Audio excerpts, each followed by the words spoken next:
Hey guys, welcome back to Buzzer to Buzzer.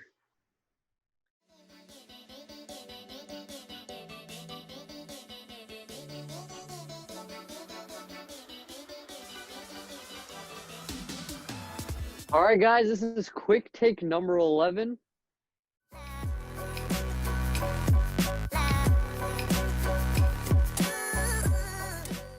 And today we just had the final game of the Western Conference second round where the Clippers and the Nuggets played in a blowout loss for the Clippers in Game 7. I think there's one man here ready to take it away. Rayon, what do you have?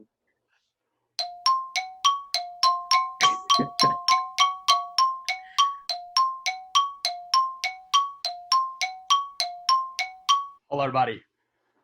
What's that score say, guys? 104 to 89. The Denver Nuggets winning. 100 minus 80, 104 minus 89. What's that get us? Well, I think that 15. equates to a blowout win. Is that what that equates us to? All you boys doubted my Denver Nuggets from the jump, saying that, oh, Kawhi and Paul George will be too much. Why am I wearing this black cape? Because it's death day for the Clippers and the Clippers franchise. Everybody since the beginning, Steve Ballmer, hyping these boys up, saying that they're going to go so far to what to occur. For Jamal Murray to put up 40 points tonight, for Nikola Jokic to put up 23 rebounds, man, if I could show you guys the amount of energy which I have right now, I am so proud of these Denver Nuggets for proving time and time again that momentum and heart matters so much throughout these playoffs. Man, I could go on forever talking about these Denver Nuggets. The first team in 71 years to come back 3-1 in 2 playoff series. Specifically right now, I'm looking at Arian and Harsh.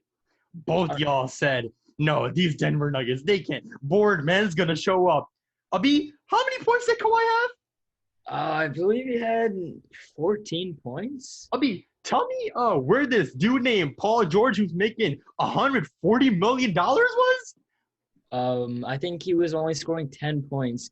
I think the name Pandemic P really showed up, and Playoffs P is completely gone in this scenario.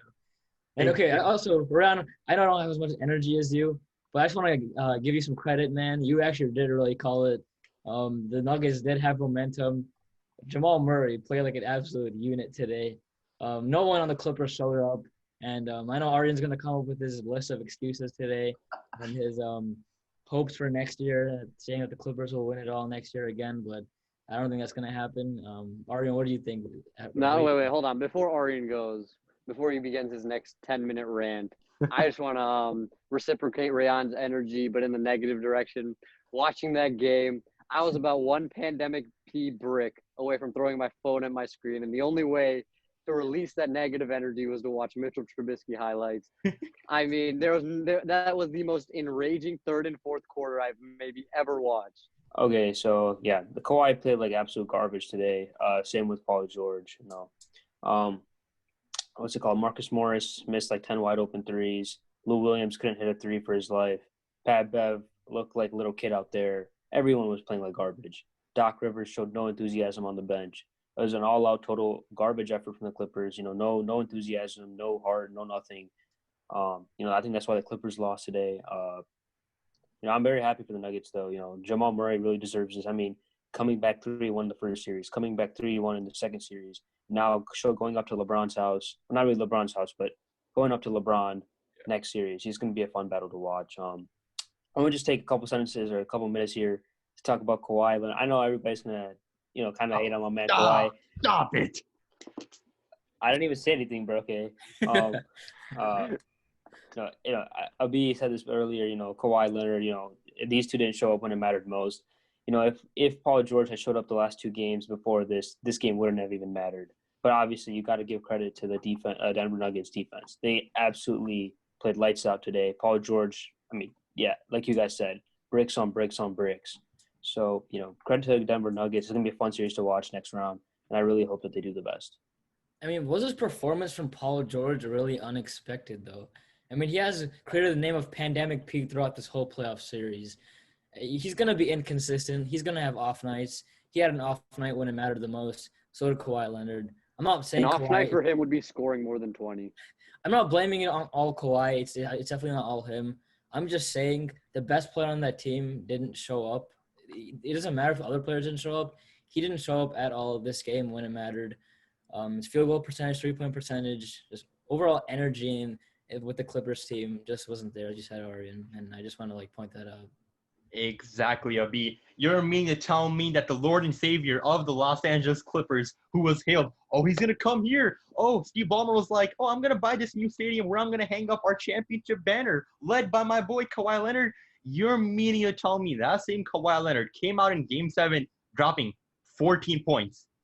I mean, we've discussed time and time again on this talk show about how Paul George has been so inconsistent. You cannot trust the man to pop off on a given night. Sure, last game he had 33 points, but that was out of the blue. It was such an extreme outlier that you could not expect him to go off on this game again. I mean, Montrezl Harrell had the most amount of points on that team, the sixth man of the year. To his credit, sure, he had a great game with 20 points, but it came down to who had more heart, and we clearly saw the Denver Nuggets playing this game like everything was on the line, and the Clippers clearly did not show up with that necessary energy. You know, Ryan, I completely agree with you except for one point. I think Paul George or Pandemic P, whatever you want to call him, I think he's a very consistent player, consistently underperforming. I'm gonna add something here real quick. I hope you guys enjoy the most of this as you can. B, I know it's been a rough year for you, especially with Giannis just completely crapping the bed this series as well. I just want to say that it's going to be fun next year watching my boy Kawhi. We come back here to the playoffs. All right, you guys just wait and watch. Don't worry, he'll be back. You guys finals? Wait. So is he winning the finals next year? I'm not going to make any predictions on that, but I definitely know he'll be in the Western Conference Finals for sure next year. You guys might be confused on why we're bashing on Arian so much. Well, the only reason that this is because of Arian's complete confidence in the Clippers team and Kawhi Leonard in general. He knew that Paul George was inconsistent throughout all these playoffs, but he still doubted the Nuggets. He still thought that Kawhi Leonard would lead this team to a win. But I think that's enough of bashing on the Clippers. Let's give credit where it's due to the Nuggets. Jamal Murray, 40-point game. Nikola Jokic, Jamal Murray, this two combo is just unstoppable in this playoff so far. I think they're going to give the Lakers a really tough time. It's going to be a close game, but you never know who's going to win it.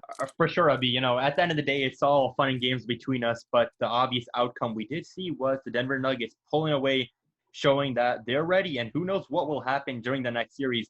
But something other which I want to transition into is the serious question has arisen now, guys. What is the future of Doc Rivers with the Los Angeles Clippers? Now, guys, much respect to Doc Rivers. Obviously, he's a valuable head coach. For sure, I think we can agree that he is going to be in the Hall of Fame, and he led a great Boston Celtics teams during that late 2001, specifically in 2008 with Paul Pierce, Ray Allen, Kevin Garnett.